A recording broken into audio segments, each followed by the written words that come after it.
It might be stated this way. There are certain sequences or developments, cases of one thing following another, which are in the true sense of the word reasonable.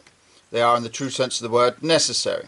Such are mathematical and merely logical sequences. We in Fairyland, who are the most reasonable of all creatures, admit that reason and that necessity. For instance, if the ugly sisters are older than Cinderella, it is, in an iron and awful sense, necessary that Cinderella is younger than the ugly sisters. There is no getting out of it. Haeckel may talk as much fatalism about that fact as he pleases. It really must be.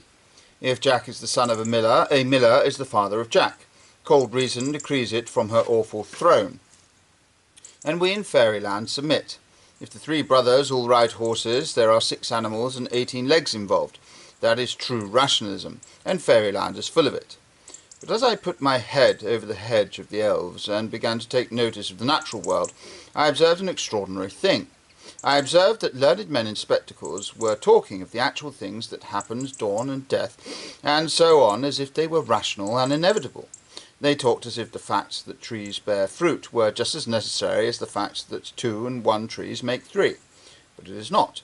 There is an enormous difference by the test of Fairyland, which is the test of the imagination. You cannot imagine 2 and 1 not making 3, but you can easily imagine trees not growing fruit. You can imagine them growing golden candlesticks, or tigers hanging on by the tail. These men in spectacles spoke much of a man named Newton, who was hit by an apple and who discovered a law. But they could not be got to see the distinction between a true law, a law of reason, and the mere fact of apples falling. If the apple hit Newton's nose hit the apple.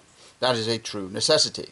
Because we cannot conceive the one occurring without the other, but we can quite well conceive the apple not falling on his nose, we can fancy it flying ardently through the air to hit some other nose, of which it had a more definite dislike.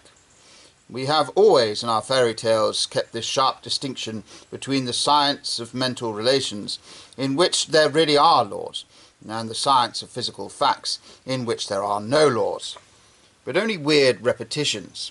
We believe in bodily miracles, but not in mental impossibilities. We believe that a beanstalk climbed up to heaven, but that does not at all confuse our convictions on the philosophical question of how many beans make 5.